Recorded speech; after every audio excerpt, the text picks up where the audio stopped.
Michell, Episode 1, Section 1. John Michell was born in London in 1933 into the ordered world of post-war England. He grew up in Hampshire, surrounded by the quiet geometry of the English countryside. Ancient lanes, old churches, buried histories. Though at the time he barely understood how deeply those landscapes would later shape his life. Like many educated Englishmen of his generation, Michell followed the traditional path through elite institutions, first focusing on local school, then Eton, then national service in the Royal Navy, where he trained as a Russian interpreter. Finally, he went to Cambridge University. Now, to outsiders it may have seemed the ideal intellectual formation, but beneath the surface, something was wrong. The atmosphere at Cambridge, Michell later recalled, was intensely rationalistic and materialistic. Academic orthodoxy dominated everything. Reality was treated as mechanical. Consciousness reduced to chemistry. Mystery dismissed as superstition. The modern world appeared complete, closed and explained. And yet, Michell never fully believed all this. While studying Russian literature, another vision of reality began to emerge for him. The great Russian writers opened doors that modern academic culture kept firmly shut. Questions of soul, questions of symbol, destiny, inner experience, spiritual perception. These works suggested that human beings inhabited a world far stranger and deeper than scientific materialism allowed. At the same time, Michell became fascinated by canals, ancient pathways, and the hidden patterns of the English countryside.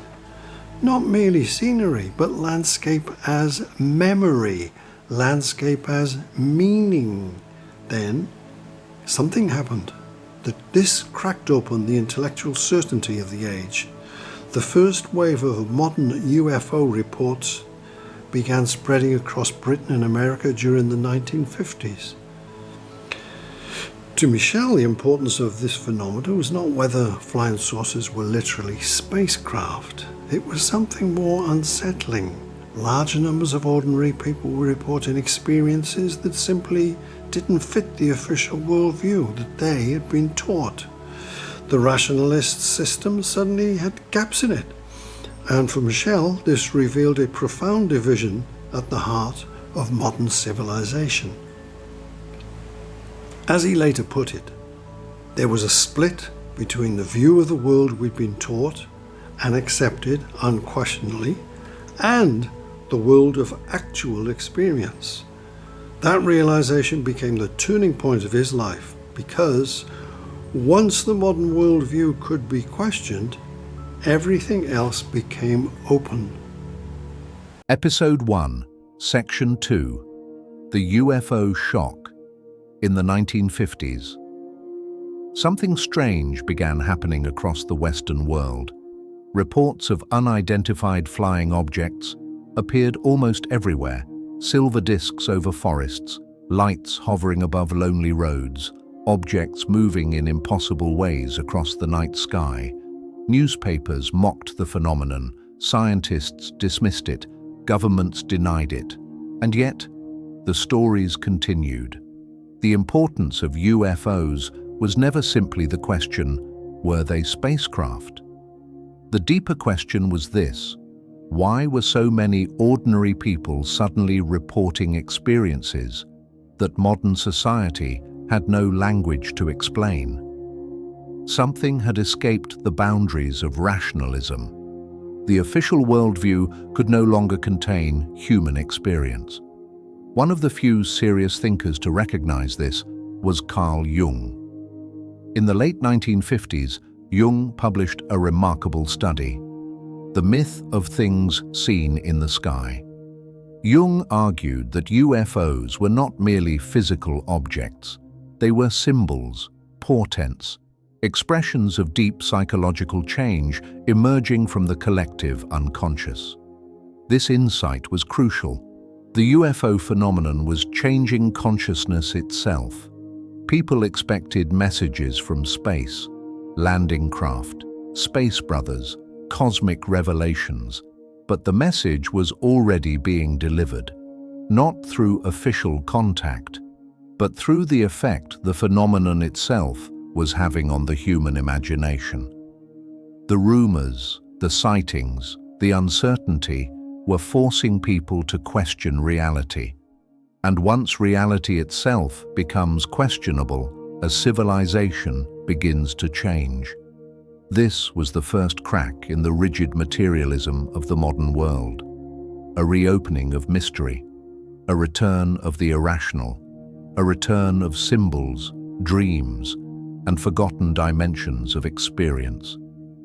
For the first time in generations, people began wondering whether the universe might be stranger, more alive, and more interconnected than modern science allowed. And this strange new opening would soon lead towards something even older than UFOs. The ancient sacred landscape itself. Episode 1, Section 3, UFOs and Sacred Landscapes. As the UFO mystery deepened, an unexpected pattern began to emerge. Sightings often clustered around ancient places, standing stones, sacred hills, burial mounds, ancient pathways, places long associated with myth, ritual, and mystery. This changed everything. The phenomenon was no longer just about lights in the sky. It was connected to the landscape itself. One major influence was the French researcher Michell. He noticed that UFO sightings often appeared in straight-line alignments. This hinted that the phenomenon might be linked not only to the sky, but also to the landscape beneath our feet. Michell was one of the crucial bridges between UFO research and sacred geography. His work suggests that modern UFO sightings might also show patterns in the landscape. He noticed that UFO sightings often appeared along vast geometric alignments, straight lines stretching across entire regions. This immediately reminded researchers of the work of Alfred Watkins, the man who had earlier proposed the existence of ley lines. Watkins believed that ancient sacred sites across Britain had been deliberately arranged in straight alignments across the countryside. At first, mainstream archaeology laughed at the idea, but there seemed to be something important hidden inside it. Perhaps ancient people had understood the landscape differently, not as empty geography, but as a living system, a network of forces, patterns, and invisible relationships. The UFO phenomenon had accidentally reopened the ancient world. People began looking again at megaliths, stone circles, old tracks, forgotten shrines, and everywhere they looked, they found strange correspondences. Ancient sites aligned, patterns repeated, geometry emerged from the land itself. Modern civilization had become blind to something earlier cultures understood instinctively, that the earth was not dead matter, but alive, sacred, structured with meaning. The landscape itself seemed to possess memory, and perhaps intelligence. This was the true significance of the UFO era, not extraterrestrials, but a sudden awakening to hidden dimensions already present within the world around us. The mystery in the sky had led people back to the mystery beneath their feet. Episode 1, Section 4, Abductions, Fairies, and Archetypes. As UFO stories became more extreme, another disturbing pattern appeared. Reports of abduction, missing time, strange beings, altered consciousness. To many researchers, these experiences seemed entirely modern, but the UFO phenomenon contained almost nothing new. The symbols had changed, the language had changed. but the underlying experience was ancient. In earlier centuries, people spoke of fairies, spirits, angels, elementals. They described being taken away from ordinary reality, transported into another world, and returned profoundly changed. Often there was missing time, confusion, psychological transformation. Sometimes new abilities appeared, visions, mediumship, shamanic powers. There was a direct continuity between these ancient traditions and modern UFO encounters. The modern mind interpreted the experience technologically. Older cultures interpreted it mythologically. But the core phenomenon remained the same. The UFO phenomenon contains nothing new. For thousands of years, human beings had reported encounters with forces beyond ordinary understanding. The tragedy of the modern world was that it no longer possessed a framework for interpreting these experiences. In traditional societies, such individuals might become shamans, seers, or healers. In the modern world, they were often dismissed as unstable or insane. Modern civilization had lost contact with entire dimensions of human experience, not because those dimensions disappeared, but because rationalism had blinded us to them. Behind the UFO mystery, behind folklore, behind visions and archetypes, an older reality still struggling to reveal itself. Episode 1, Section 5. The mystery nobody controls.